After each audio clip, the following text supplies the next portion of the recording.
What's up, everybody? It is yours truly, Cleisha. Welcome back to Closing Open Wounds with Cleisha, where we promote healing and wholeness in a safe environment. This is a safe space, just so you know.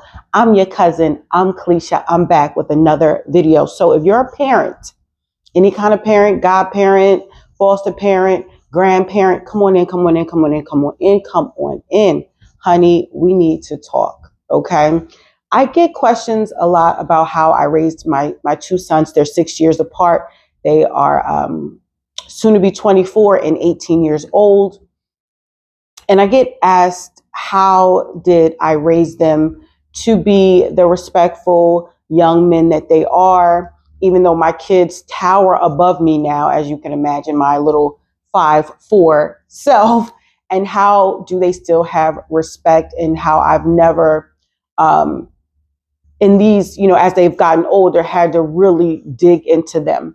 Well, this is what it is. I want to give you some tips and some things that worked for me. I pray that this encourages you and it works for you, because I get this question asked a lot. Actually, one of the next upcoming videos that we're going to upload is going to be a video with both of my sons and their perspective of being raised. The object is to raise children that don't have to heal from you. Okay? We're going to get into it, but let's just talk very briefly before I head out to the house of the Lord. Y'all know where I'm going. If you've been here, you know I'm on my way out to the house of the Lord. This is what he has pressed upon me to talk to you about, to encourage you. So today's parent has to be transparent. In today's society, in today's time, you have to be transparent with your children. Now, I'm an 80s baby, and anyone born in the 80s and, before me, you probably understand where I'm coming from. When we were raised up, it was just do as I told you to do, do as you were told, and that was kind of it. And I thank God for that. Let me premise this. I thank God for the foundation, being raised by my grandparents, to have that respect, growing up with that respect and that reverence for my parents, and also for elders and anyone else that has rule over me, right? So I thank God for that foundational period. It worked back then. It worked back then. Today, we're living in a different time. Now, even though I was raised old school, you would say, and I do, like I just said, thank God for that foundation, I incorporate that level of respect and a level of transparency to have sort of a hybrid way of raising my children, where they get the best of both worlds. Now, growing up, if you may or may not know, my mother and my father didn't raise me. My mother was definitely a part of my life until she passed away 4 years ago now, just 4 years now. But I was raised by my grandparents with that respect. But not having my mother, I kind of grew up not talking, not speaking about what really was going on, the things that affected me, even though my grandparents were there. And, there were times where we had to have uncomfortable conversations, and we had them. But because of everything that I was going through at a young age and having to grow up faster than I should have, being the firstborn, there was a lot of pressure. There was a lot of abuse. There was a lot of stuff. Okay. So I wasn't as vocal as I feel I should have been. So I noted that when I was to have children, that I would always have an open door policy, and that I would be very transparent with my children. I felt as though that would make them better. I have my firstborn at 20, and it's a boy. So I'm just like, I really want my son to understand how important his voice is, how much he matters in society, how important he would be in his home as a husband, as a father. Then 6 years later, I have another boy. So I'm like, oh, I really got to kick it into gear now. So when I say today's parent has to be transparent, it's no longer just do what I say and go on about your business. These children coming up are inquisitive, they have questions, and they do deserve answers. There's a lot of things that I grew up with that I thought only I dealt with. Not having that real relationship with my mom, I thought the things that I was dealing with was just me. I thought I was defective. It wasn't until I was older and had those conversations with my mom that really made me think I'm not much different from her. Oh my God, it's not just me. Talking to her, dealing and speaking about the generational curses, the demons that she struggled with, different things made me feel like I wasn't alone. So growing up, I felt that way. And when I had my children, I wanted them to always be able to come to me with anything. And it worked. I'm telling you, it worked. I have gone through multiple divorces. You guys know that. I've been divorced a few times. Those relationships were significant. My children were there every step of the way. Yes, there were times where I had to sit my kids down and we had to discuss, okay, this is happening. I'm going through this. Our family is transitioning, and to prepare them. There were times where I was my most depressed self. I mean, I was at my highest weight. I was depressed. I was functioning, and I was in church. And not just in church, actively in church, and I was my most depressive self. There were times where I was so frustrated being married, being in church, being sexually frustrated, because we're going to talk about that eventually, being in a sexless marriage. All of that built up where there were times where I felt like I was taking my frustration out on my children. I had to talk to my kids and not give them so much in detail, but let them know, listen, mommy's going through something right now. I'm going to go in my room and shut the door. Y'all, please keep it down because I ain't beat. You understand? I didn't want to come in, smacking them around and things like that. And I'm not saying that didn't happen once in a while. But what I tried to do was prepare them as much. Children need explanation. If we don't give them explanations on what's going on or open up that door of communication, they're going to find it elsewhere. And that's the problem. You want your children to be able to come to you, whether good or bad. There has been scenarios in my family where my children, may have faced something very significant, something bad. And they're like, I got to call my mom. I got to call my mom. I love that. Not like, oh my God, I can't tell my mom. You don't want that because these children are going through a lot more. Or I won't even say a lot more, but different things than what we grew up with. And sometimes I can say a lot more because they're dealing with things that we didn't have to deal with coming up. And we have to take that into consideration. They need their own time and space, and they need to be able to come to us with concerns or questions. And as parents, we should be open with them. If you struggle with drug abuse, alcohol, porn, whatever, you need to have a conversation with your children, especially if it comes up, if they're asking questions. It is our responsibility to raise our children, raise them with respect for you. You don't let your child just talk to you any kind of way and answer you any kind of way. That was not allowed. My children don't answer me what, and they're grown. And now it's not that I require it, it's out of respect. And I get this question all the time. How did you raise such respectful young men? Listen, because I checked them while they were children. I knew that they were going to be bigger than me one day. So I dealt with it. And I'm going to be honest with you. When I was raising my children, I didn't always get the approval of my family. I'm just going to say it. I didn't. My family, cousins and aunts and, sometimes grandparents, you too hard on them and this and that. And I get it. And I get it. But I did not want to lose my children to the system. I didn't want them out here selling drugs, having a whole bunch of kids, not being able to take care of a family. I didn't want that for them. I instilled that to them and let them know how important a man is in the home. A man is very important in the home. And I let them know that from the door. But there were times where I had to be transparent and tell them things that I was dealing with. and be honest with them. I was going through a divorce, and I think my youngest, God, guys, he wasn't even a teenager. I think maybe he was 10, 11. And I was going through a divorce, and I said, children, we're going to have to move. I needed to move and start over. I had got a different, I needed to get a different job and everything. We were in the beginning stages of the divorce. And my oldest, he was almost grown. But I remember speaking to my youngest and saying, his name is Michael, but, we call him Junie because he's a junior. I call him Junie. I said, Junie, where do you want to move to? And he looks at me.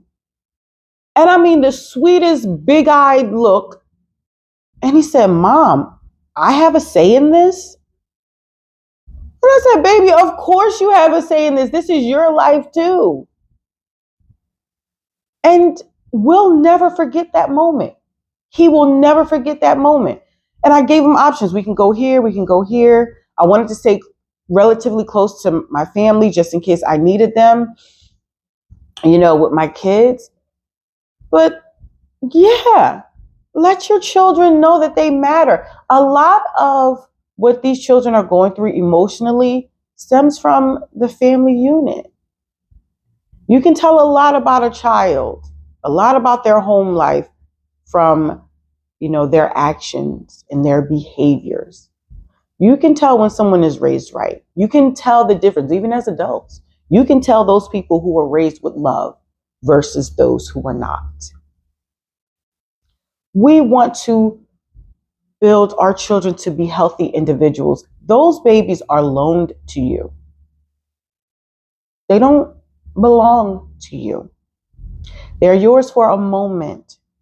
That is someone's spouse. That is someone's husband. That is someone's future wife. That is someone's parent, mother or father. Who are you raising? And prayerfully, it's not too late for you to make the necessary changes to have healthy adults. Those kids are going to be adults. We need to be honest with our kids. I know people that go through so many traumatic moments and don't even have family meetings. We had, if not weekly, like twice a month, we had family meetings. My children being 6 years apart, as you can imagine, and being both boys, there was a lot of friction. There was a lot of tension most times. The youngest didn't want to listen to the oldest. The oldest was yelling at the youngest. There was a lot of, I had an angry child and a love bug. Can y'all imagine? This one wants love and attention, and this one just wants a space. And they had to share a room until, till my oldest was like 15. Y'all. And when I got that divorce, I was just talking about, they had to go back to sharing a room at 18 and whatever, how old he was. You know what I mean? Y'all, it was tough. So when they offended each other, what did I do? We're having a family meeting. Michael, tell your brother how he made you feel. Daytier, who is my oldest, what do you have to say about how you made your brother feel? We were doing this at a young age. So now, and I see this now in their dating. I have a lovely daughter-in-law. My daughter-in-law, I love her so much. I see this now in how they talk and communicate to others. And I'm not saying that they're perfect and they don't fly off the handle. But what I'm saying is, because how I raised them to communicate, and we know sometimes men don't know how to actively communicate in a healthy way. And now women are too. Now y'all getting up there, because now I'm seeing videos of women fighting on men and doing all kinds of stuff because we can't communicate. At a young age, helping them to be able to articulate how they're feeling. So I would have them talk it out and come up with a solution on how we're going to move forward. When the youngest wasn't listening, Daytier, tell your brother how he made you feel. Michael, what do you have to say to that? No, Michael, you can't go with your brother because you don't even know how to listen in the house. Of course, I don't trust you outside of the house. It was such a hybrid way of how I raised them, but I am very happy with the results. And this is during so many transitions in my life, me still trying to find out who I am as a woman, as a wife, as a mother, as a minister. It was hard. I'm trying to figure it all out. You know, I heard statistically, our brains don't fully develop till we're about 25 years old. We got to get with our children and help them. There's too many children that are in the system legally. And I'm not saying it's all the parents' fault. We are going through stuff and we're processing stuff. And sometimes we've had our children at young ages and it does affect them. Everything that we do affects them. We owe it to them to be more transparent about life. Don't be coddling your kids. And then when they grow up and the world's smacking them up against the head and they don't know what to do. Teach your children how to survive. I tell my children all the time, you are all you got. I am not always going to be here. Here's all the access to all my insurance policies and everything like that. We've had these conversations about my will and everything, being fully transparent with them. Okay? You can't enable your children. You can't handicap your children. You have to find that sweet spot in the middle so they know what to do in your absence. I didn't want my children just so stuck on me. When my oldest moved out, I had some questions. Oh, how do you feel? Day moved out, I raised him to be on his own. What do you mean? I made sure that they knew about budgeting. I made sure that their credit was good. They've had credit cards and we were learning about budgeting when they were 15. They've gotten their debit cards and how to look up their accounts. I prepared them to be a man. I am the one who told my sons. Now, these are some mama's boys. They don't play about their mama. Y'all know how boys are with their mama. Okay? I'm the one who taught my sons that when you get married, your wife comes first. I remember asking my youngest, I said, Junie, if you and your wife come pick me up, where do I sit? Oh, Mom, she got to get back. No. No, Mom, are you serious? I sit in the back. That is your wife. She comes first. My ex-husband thought his mother came first. What does the Bible say? That's what I told him and his mama. What does the Bible say? And here we are. Be transparent with your children. Prepare them. This world is not getting any better. Prepare them for it. It's not getting any better. You owe it to them.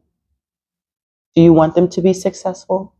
Do you want them to be able to take care of themselves and stand on their own 2 feet? Do you want that for them? Now, I'm asking that question because some of you don't. Some parents like their children to be dependent on them. Some women, because you can't find a man or whatever, you want your sons to be your man. Absolutely not. That is not healthy for them nor you. Okay? I know we talked about a lot. I know I gave you a lot to chew on, but chew it. I'm your cousin. I would never lie to you. I don't know everything, but I lived through some things and I learned on the job. Okay? I don't have a degree in raising children and being married. But your girl done been through some things. And like I always say, your cousin going through it and have gone through it, so you don't have to. I hope you learned something today. Send this video to another parent. I'm sure, I am certain, I am positive that they can learn something about what we discussed here today. I love you guys so much. I thank you so much for liking, sharing, and subscribing. I thank you for just being a part of this community, just growing with me. I don't have all the answers. I started this channel And I'm like, I don't know what I'm doing. And it took me years to start this channel. I still don't know what I'm doing, but I'm being obedient. This is what God has placed on my heart to do, and I'm doing it. But I thank you guys so much. I love you. Until next time, take care.